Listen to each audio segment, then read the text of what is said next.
प्यारे विद्यार्थियों नमस्कार। मैं Devendra Singh Kuntal, lecturer in mathematics, government model Sanskriti senior secondary school Hodal Palwal से आपका इस एजुसर प्रसारण में स्वागत करता हूं। आज मैं आपको मिसलेनियस एक्सरसाइज चैप्टर 13 यानी प्रोबेबिलिटी जो टॉपिक है उसकी मिसलेनियस एक्सरसाइज कराऊंगा। तो आइए देखते हैं क्वेश्चन नंबर 1। क्वेश्चन नंबर 1 में कहते हैं ये, if A and B are two events such that PA is not equal to 0, find PB upon A if A is the subset of B। तो सबसे पहले कहा इसने PA is not equal to 0। पहला केस कहता है A is the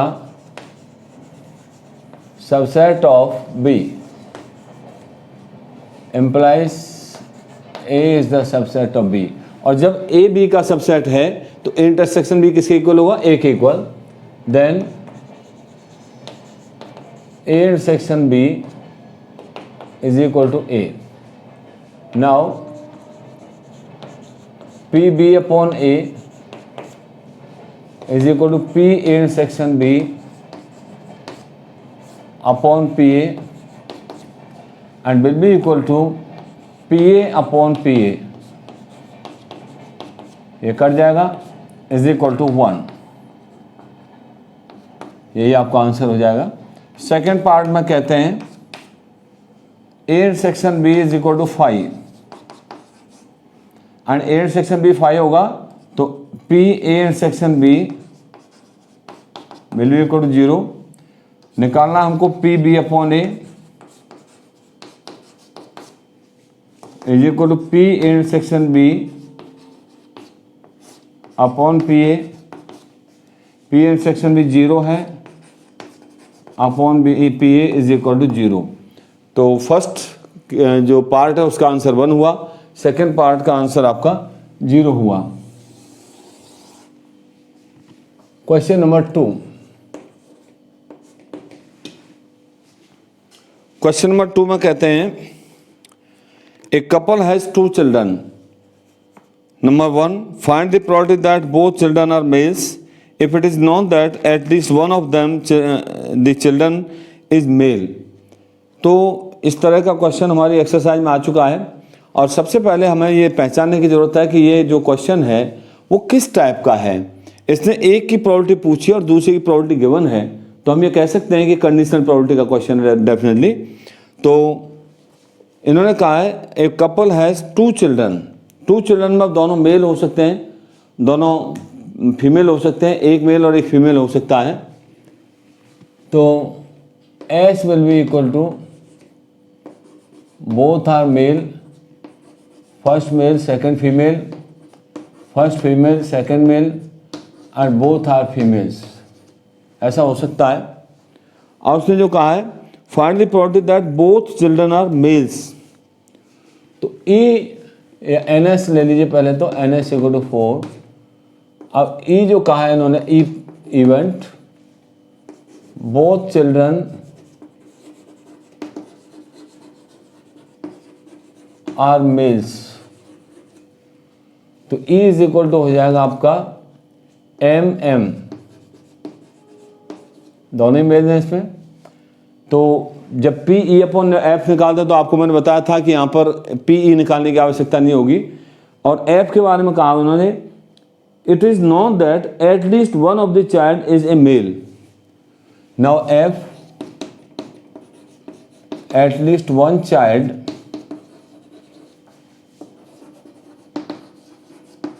is a male, at least one child is a male में आ जाएगा आपका, एक तो ये दोनों मेल हैं इसलिए ये सी के अंदर आएगा, इसमें एक मेल है ये भी सी के अंदर आएगा, एक इसमें मेल है ये भी सी के अंदर आएगा। तो NF is equal to 3 and PF probability of F will be equal to 3 upon 4। Now E intersection F की आवश्यकता होगी हमको, और E इंटरसेक्शन F में केवल एक ही एलिमेंट है MM। तो NE intersection F is equal to 1 and P intersection F is equal to 1/4। उन्होंने पूछा है PE/F फर्स्ट पार्ट में, PE/F will be equal to PE intersection F upon PF will be equal to 1/4 into 4/3। 4 से 4 cancel हो जाएगा तो 1/3 इसका answer हो जाएगा। अब इन्होंने दूसरे जो पार्ट में पूछा है, find the probability that both children are females if it is known that elder child is a female. तो ये तो आपका फर्स्ट पार्ट हुआ। अब आइए देखते हैं इसका सेकंड पार्ट। सेकंड पार्ट में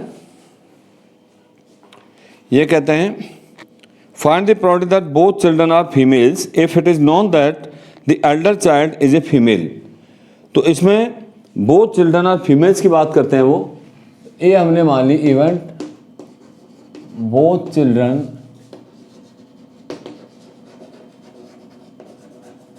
are females,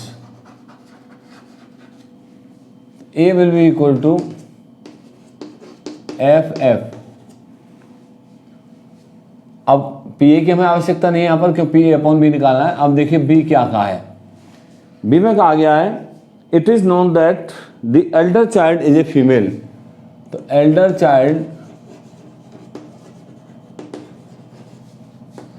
is a female, तो B will be equal to, देखिए एल्डर चाइल्ड फीमेल एक तो इसमें है FM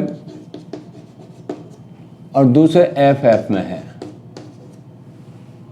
तो NB is equal to 2 and PB is equal to 2/4 that is 1/2। Now,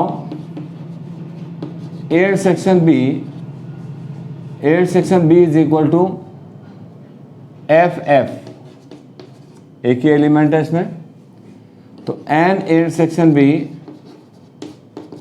is equal to 1 and P intersection B is equal to 1/4. Now PA/B will be equal to P intersection B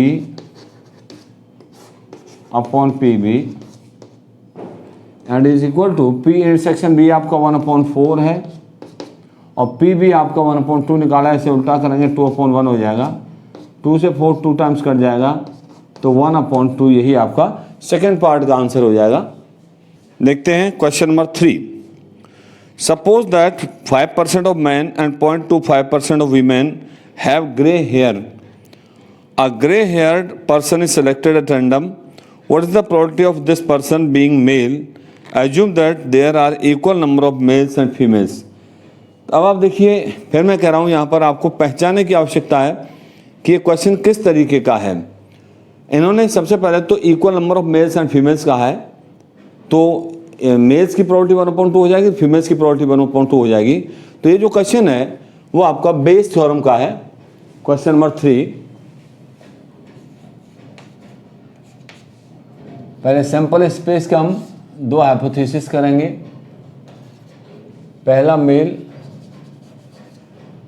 और दूसरा female.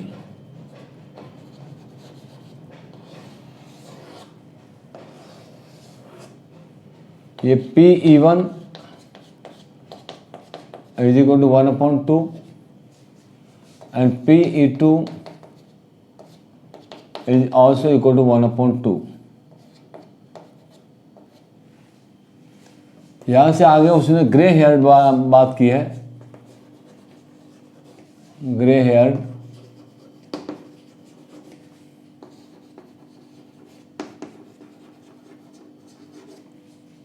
Mail के जो grey hair होने की जो probability दे रखी है वो 5% है, तो PA/E1 इज इक्वल टू 5% यानी 5/100 that is 0.05 and PA/E2 female की ग्रे हेयर पर्सन होने की जो प्रॉपर्टी है दैट इज 0.25%. 0.25%, तो 0.0025 आ जाएगा ये.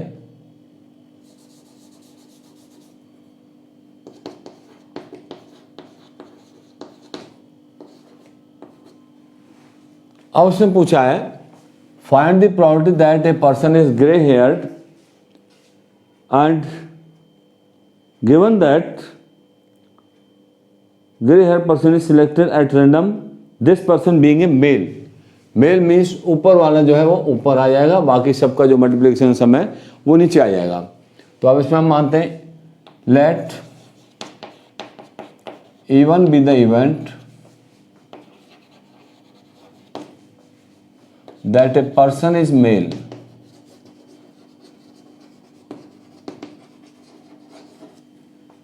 तो PE1 will be equal to 1/2 and E2 be the event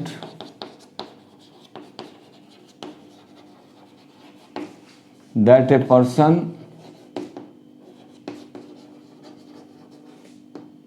is female. तो PE2 is equal to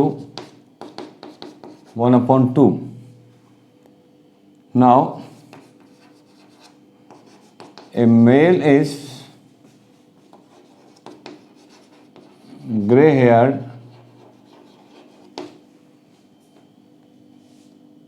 as PA/E1 is equal to 5% दिया हुआ है. 5/100 आ जाएगा 0.05. A female is gray haired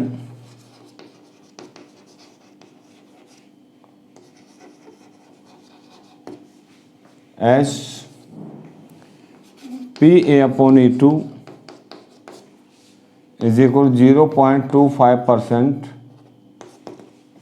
and will be equal to 0.25/100, 0.0025. अब क्या पूछा इन्होंने probability of a grey haired person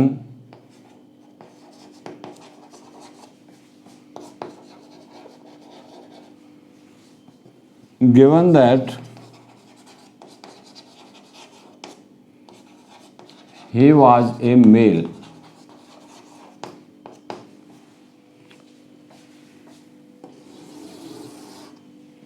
By Bayes theorem,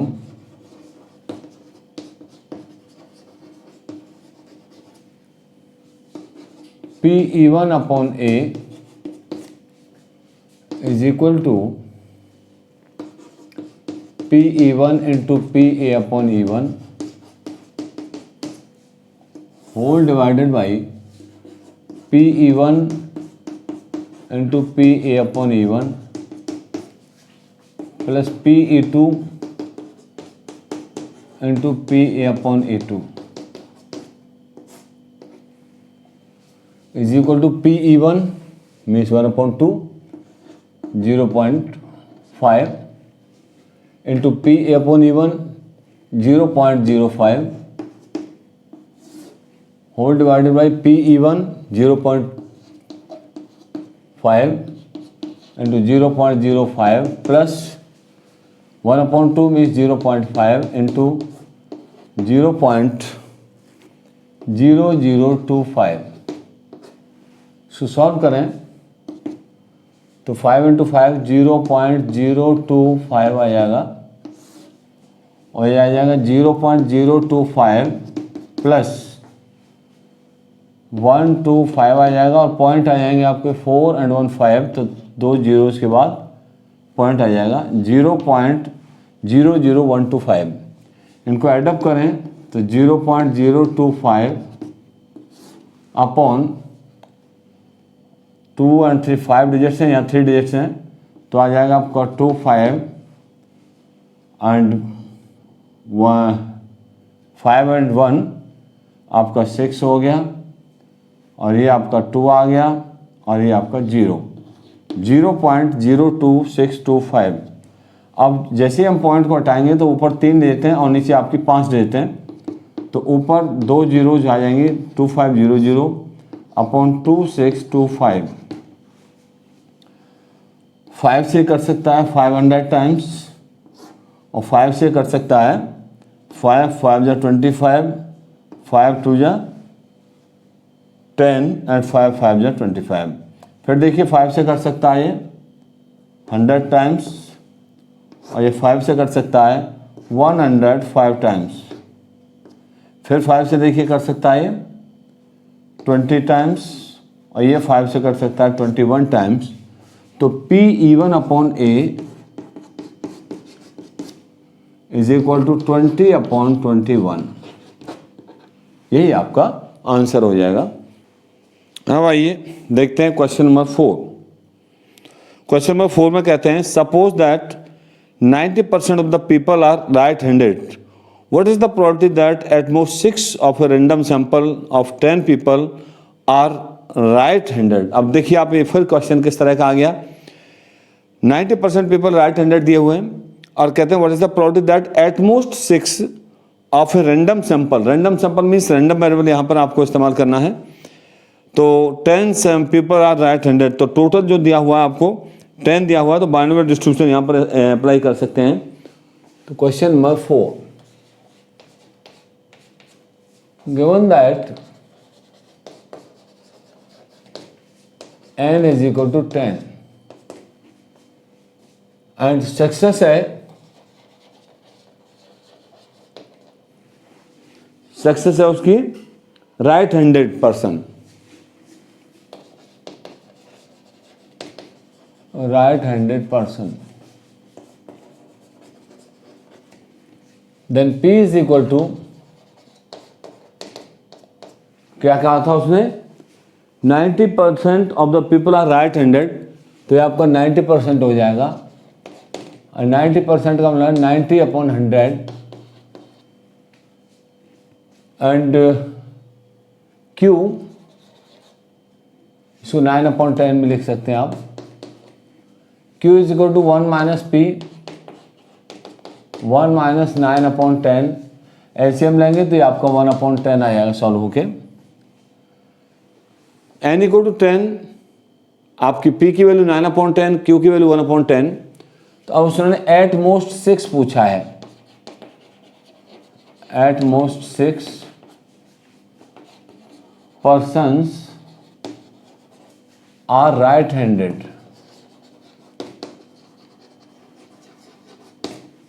at most 6 का मतलब क्या है, अधिकतम 6। तो इसका है 0 1 2 3 4 5 6, इसमें 7 टाइम्स आपको इसको सॉल्व करना पड़ेगा।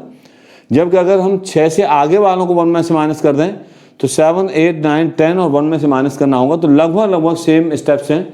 तो आप इसको कैसे भी कर सकते हैं, 1 माइनस पहला आएगा 10c 7 q rays power 3 p rays power 7 minus 10c 8, 7 number वाला हटा दिया, 8 नंबर वाला हटा दिया, q rays power 2 p rays power 8 minus 10c 9 q rays power 1 and p rays power 9 minus 10c 10 q rays power 0 हो जाएगा और p rays power 10 आ जाएगा,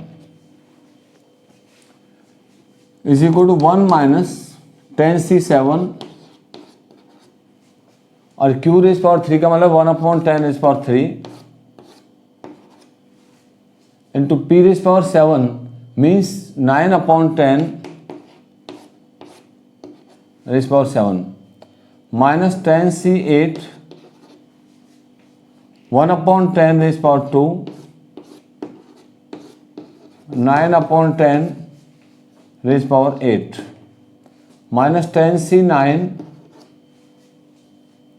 q means 1 upon 10 into 9 upon 10 raised power 9 -10c10 9/10 rays power 10, ये हो जाएगा आपका 1 minus, देखिए 10 की पावर 3 यहाँ पर, 10 की पावर 7 है यहाँ पर, 10 की पावर 10 हो जाएगा, इसमें भी 10 की पावर 10 हो जाएगा, इसमें भी 10 की पावर 10 हो जाएगा, इसमें भी, सब में 10 की पावर 10 है। तो इसको हम कॉमन ले सकते हैं 1/10 रेज़ पावर 10। अब जो इसके साथ जो बचा हुआ है वो यहाँ पर देखिए 9 की पावर 7 इंटू 10c7 रहा, तो 10c7 9 raise power 7 plus 10c8 9 raise power 8 plus 10c9 9 raise power 9 plus 10c10 9 raise power 10।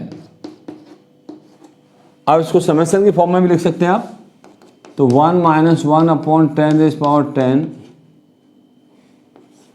Sigma r equal to 7 to 10 10c r and 9 raise power r, ऐसे करके इसको लिखा जा सकता है। r की वैल्यू आपकी 7 से लेके 10 तक है, 10c r हो गया और 9 रेज़ पावर r आ जाएगा। यही आपका आंसर हो जाएगा क्वेश्चन नंबर 4 का। Now question number 5, an iron contains 25 balls of which 10 balls bear mark X and the remaining 15 bear a mark Y. A ball is drawn at random from the iron, is marked, its mark is noted down and it is replaced. तो एक ball निकाली जाती है और फिर उसको रख दिया जाता है।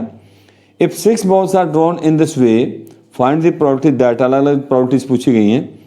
तो इसमें X मार्क की अलग बॉल्स दे रखी हैं, Y मार्क की अलग बॉल दे रखी हैं, टोटल जो बॉल्स हैं वो आपकी 25 दे रखी हैं। तो क्वेश्चन नंबर 5 हम यहाँ से देख लेते हैं। Question number 5, NS is equal to 25, NX यानी X मार्क्स जो बॉल है वो आपकी इस क्वेश्चन में 10 है, तो Px will be equal to 10/25, it is equal to 2/5 and ny आपका 15 है, then Py is equal to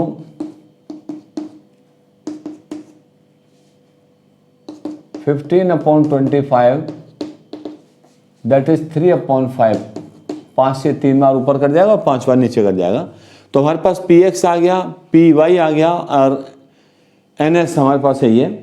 अब वो कहते हैं 6 ball are drawn in this way, इस तरह से 6 बॉल्स ड्रॉन की जाती हैं, तो n इज इक्वल टू 6। अब फर्स्ट केस देखिए, फर्स्ट केस में क्या कहा गया है, all will bear X mark, P all will bear X mark। अब आप देखिए R की वैल्यू इसमें 6 हो गई, तो P R is equal to 6 and P R equal to 6 हो जाएगा आपका 6c6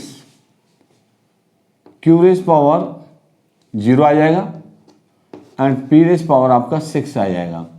यहाँ पर Q जो माना जाएगा वो Y वाला माना जाएगा और P माना जाएगा वो X वाला माना जाएगा। It will be equal to 6c6 तो 1 हो गया, Q रेज़ पावर 0 भी 1 हो गया, P यानी 2 raise power 2/5 raise power 6, so it will be equal to 2 raise power 6 means 64 upon 5 raise power 6 means 125 into 625 3125 15625। तो ये हो गया all will bear X mark. Question number 5 second part, इसमें कहते हैं not more than 2 will bear Y mark, P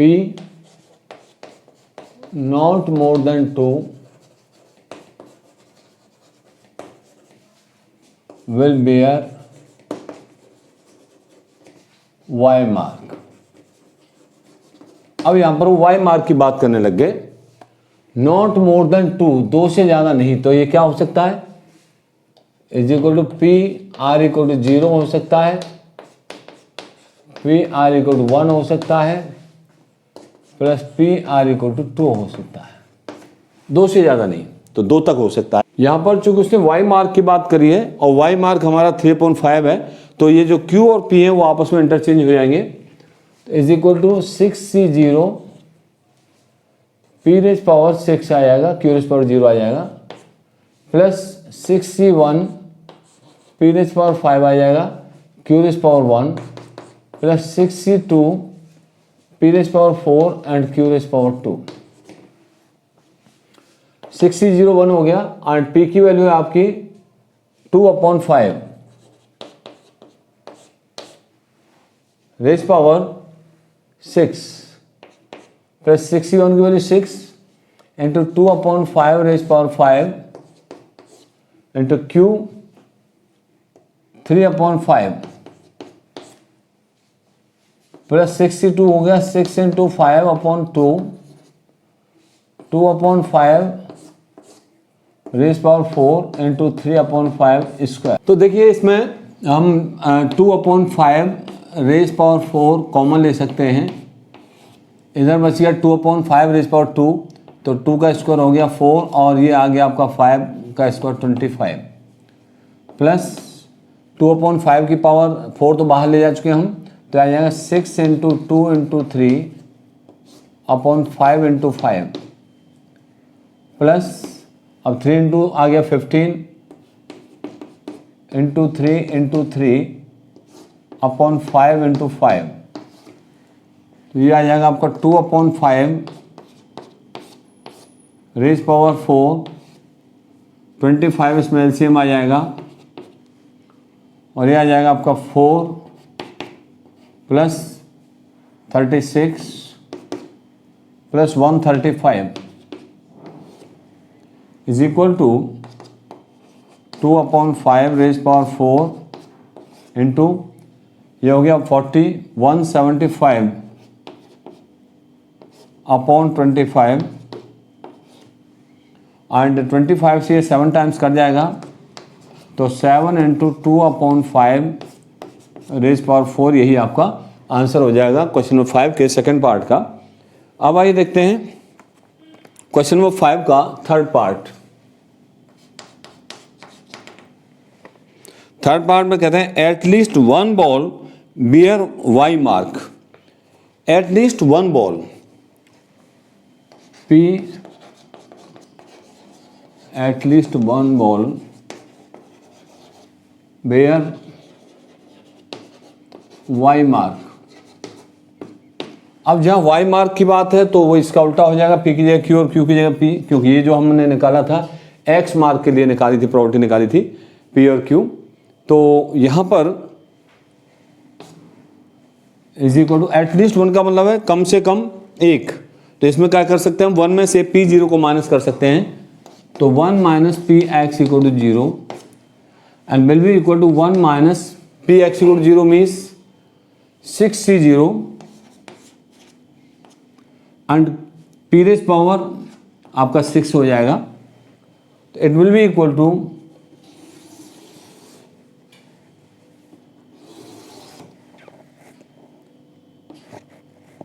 is equal to 1 minus 6c0 की value 1 आ जाएगी। अब पी रेज पावर 6 का मतलब है 2/5 रेज पावर 6, यही आपका आंसर हो जाएगा। Now fourth part of this question number 5,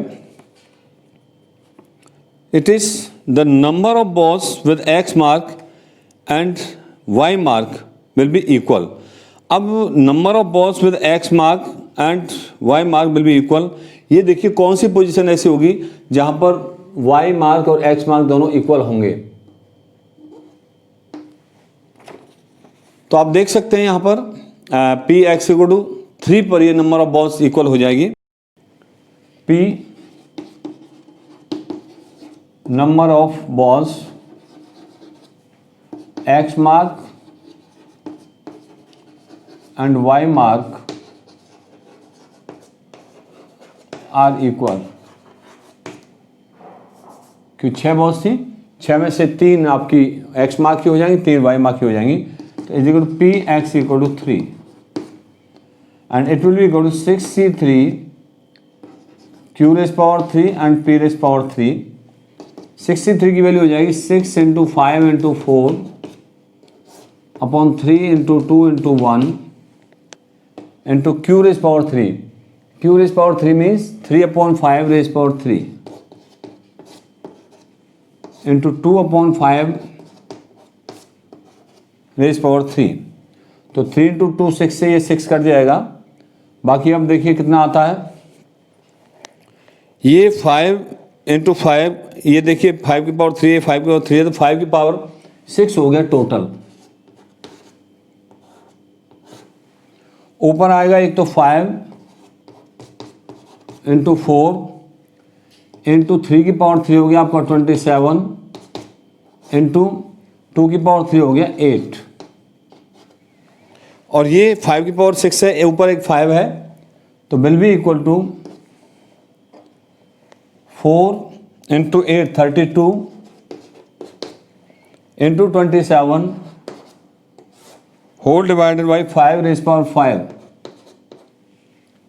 और ये हो गया आपका 27 इंटू 2 54 5 864 अपॉन 5 की पावर 5 करेंगे तो 125 इंटू 625 इंटू 5 हो जाएगा 3125। तो यही आपका आंसर हो जाएगा पार्ट नंबर 4 का। So it is all your question number 1 to question number 5 of exercise miscellaneous on chapter 13. So thank you very much and Jai Hind.